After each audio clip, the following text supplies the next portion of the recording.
Yan sedang menantang hujan yang tak kunjung reda melalui kamarnya. Yan menyukai hujan karena hujan membuatnya tenang. Akhir-akhir ini Yan tak bisa tidur malam. Dia lebih suka bergadang dengan menonton TV ataupun melakukan hal yang lainnya. Hidangnya sudah semakin aneh. Untungnya Jungkook selalu setia menuruti kemauan aneh Yan. Kandungannya sudah berusia 4 bulan, perut Yan mulai kelihatan soal Jungkook dengan Hara. Yan tak memikirkannya lagi karena semenjak kejadian dia menemui Hara, Jungkook mendapati seluruh janjinya dan juga Hara tak mengganggu Jungkook lagi. Namun Yan masih tetap waspada.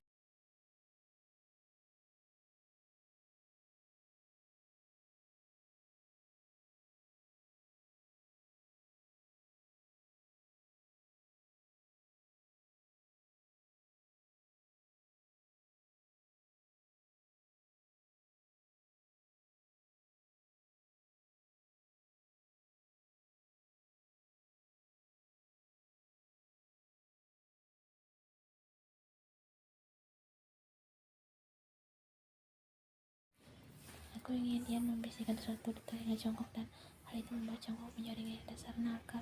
Aku menginginkan ini, ucap Yan sambil. Jangan salahkan aku jika membuatmu terjadi sepanjang malam, jawab Daddy. Semoga baik-baik saja di dalam sana. Jungkook menyandung Yan dan melepaskannya.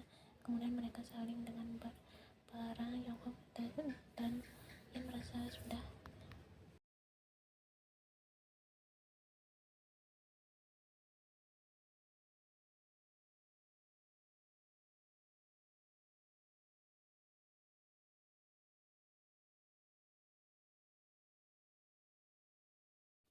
napas mereka terengah dalam peluk yang membasahi mereka.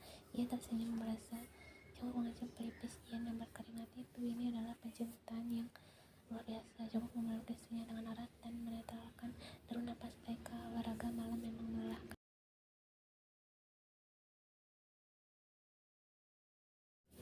Yan tertawa karena mendengar suara itu. Tentu saja suara itu berasal dari perutnya Jungkook. Yan merasa tertawa sedangkan Jungkook hanya tersenyum malu sambil mengaruk dengkulnya yang sama sekali tergatal.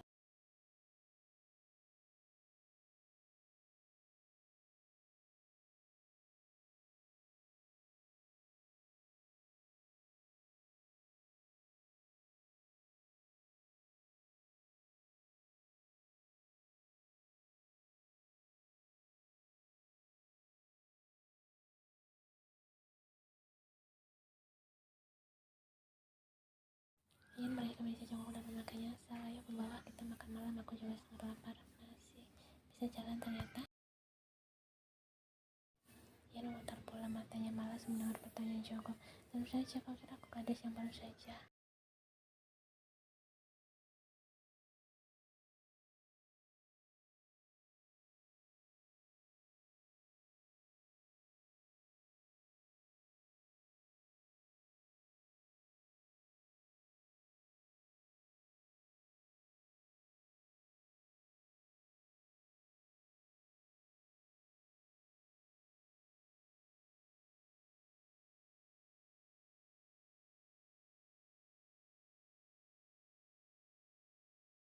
Mbak perintah dari seorang bos. Dengan cepat Jungkook menyingkir dari tubuhnya dan duduk patuh di kursi meja makan. Jungkook hanya lalu memperhatikan istrinya sedang memasak. Rambut berantakannya terlihat sangat seksi.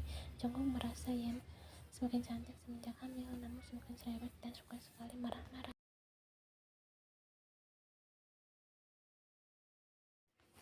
Tak lama kemudian satu piring omelet sudah terhidang di hadapan Jungkook. Kita hanya punya telur, bahan makanan di kulkas sudah habis. Kenapa tak belanja sayang?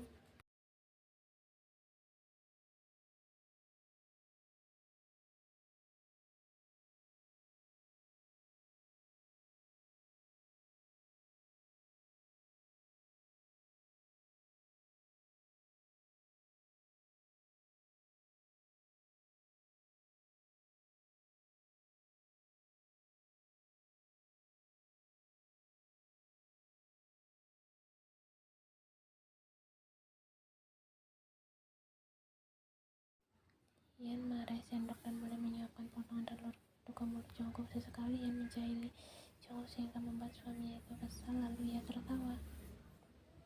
Terkadang Jungkook mencuri kesempatan dengan mengusap perut Yan dan semakin naik ke atas, namun Yan memukul dengan Jungkook dengan keras sampai Jongkok mengadu kesakitan.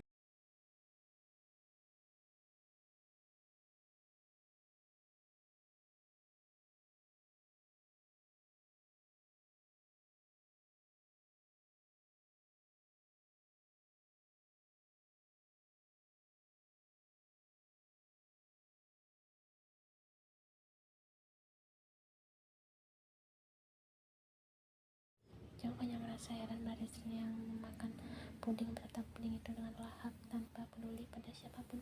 Berat badan Yen tentu bertambah, namun itu tak mengurangi rasa cinta Jongkok pada istrinya. Bagi Jongkok, Yen semakin cantik dan kerjanya semakin empuk jika diperlukan. Namun mulut Yen berlebotan karena es krim membuat Jongkok gagal fokus dan merasa terganggu. Akhirnya tanpa izin Yen, Jongkok melahap dan es krim vanilya berada. Yen tentu merasa terkejut.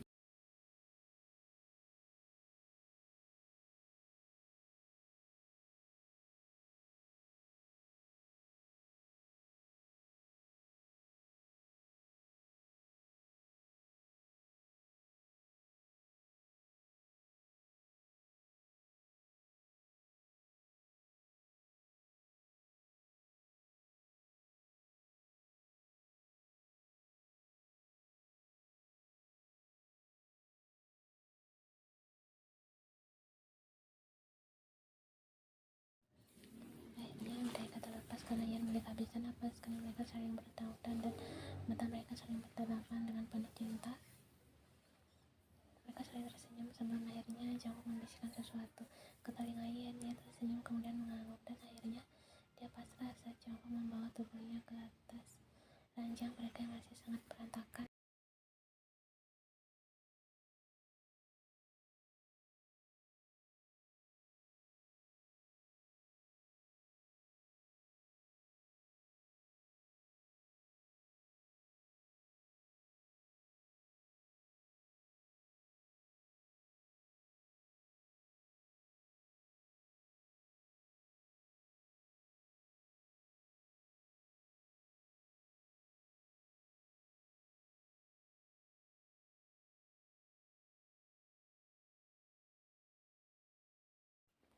Ara cukup profesional dalam pekerjaannya, Jongkok akui itu. Namun sifat gadis itu yang berubah membuat suasana di antara mereka canggung tak seperti dulu. Ra, bagaimana dengan Mr. Doria Jepang? Apakah sudah menemuinya? Sudah saja, Mr. Doria ingin bertemu dengan Anda di Tokyo dan beliau berharap Anda bisa datang ke Tokyo. Mas, kita harus melakukan perjalanan ke luar negeri.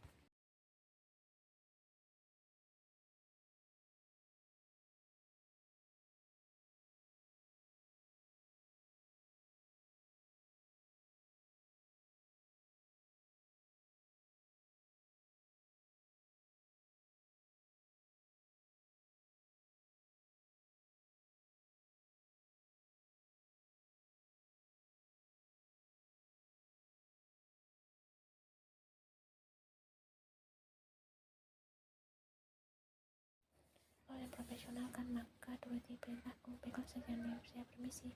Ara memungkuk hormat kemudian keluar dari ruangan Jongkok dengan seringayan mengerikan di wajahnya. Ara siap mengambilkan permainan inti yang sesungguhnya. Ara yakin rumah tangga mereka akan segera hancur.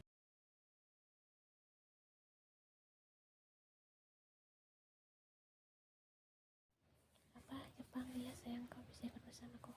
Ia merasa kaget karena perjalanan bisnis Jongkok ke Jepang secara mendadak dan ia sedang hamil. Dia butuh Jongkok di sisinya.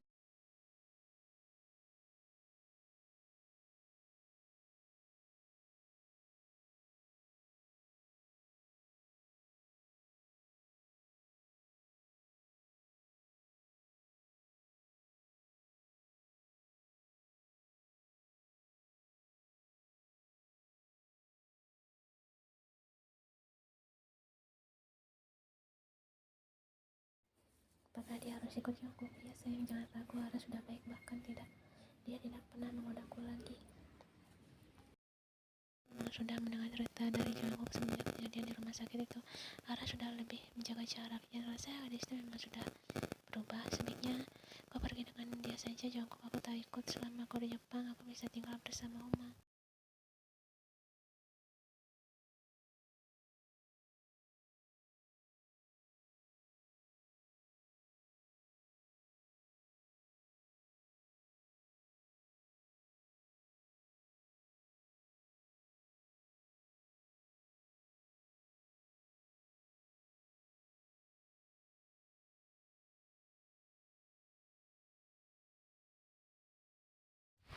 Aku janji tidak akan lama. Begitu selesai, aku langsung pulang.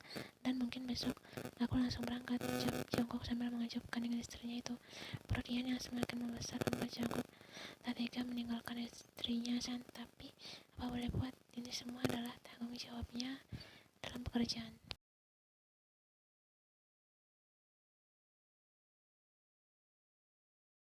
Hari ini adalah hari keberangkatan Jongkok ke Jepang untuk perjalanan bisnisnya. Jong sudah menyuruh Lara menunggunya di bandara karena mereka akan berangkat bersama.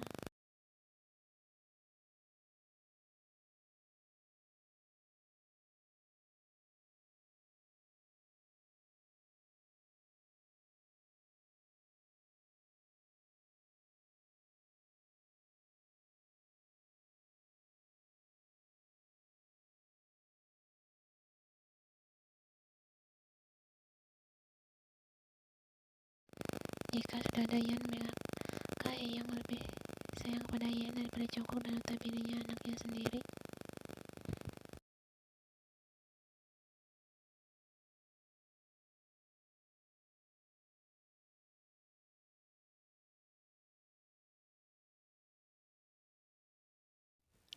Jongkok mengajak perut Ian dan kemudian mengecup kening Ian sekali. Sebelumnya akhirnya benar-benar pergi. Mereka sempat melempar tangan satu sama lain sebelum Jongkok masuk ke dalam mobil dan berangkat. Ian menunggu dan menghela nafasnya. Pasti dia sangat merindukan Jongkok.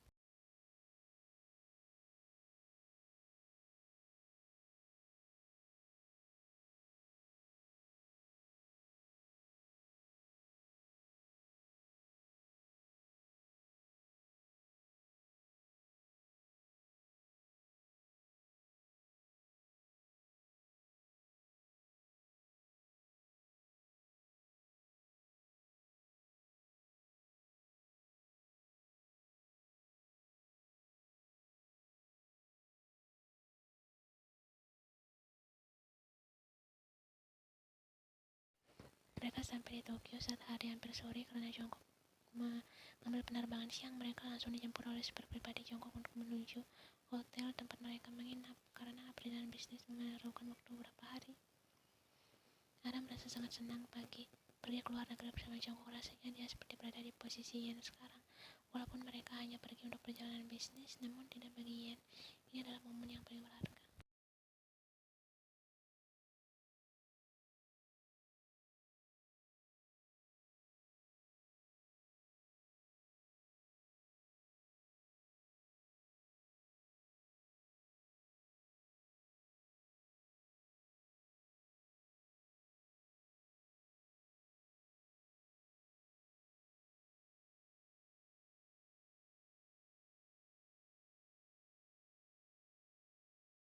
Ara sudah berdandan secantik mungkin karena mereka akan malam bersama. Tidak lupa Ara menyemprotkan parfum beraroma untuk menarik perhatian Jongkok. Ara merasakan ponselnya berbunyi dan dia tersenyum. Sebuah pesan dari Jongkok bahwa Jongkok sudah menunggunya di luar. Akhirnya Ara membuka pintu kamar dan benar saja Jongkok sudah menunggu di sana.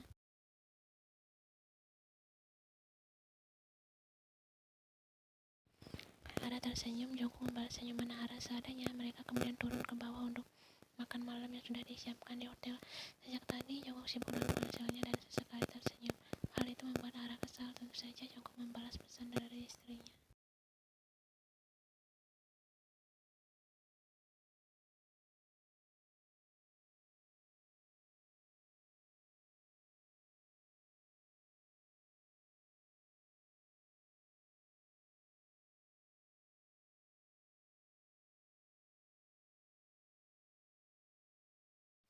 Ucapan Ara berhasil membuat Jongkok menatap ke arah gadis itu. Jongkok berpikir sejenak dan memang benar dia tidak boleh tergesa dan ceroboh hanya karena merindukan istrinya. Kau benar, ini memang penting. Seharusnya aku lebih profesional.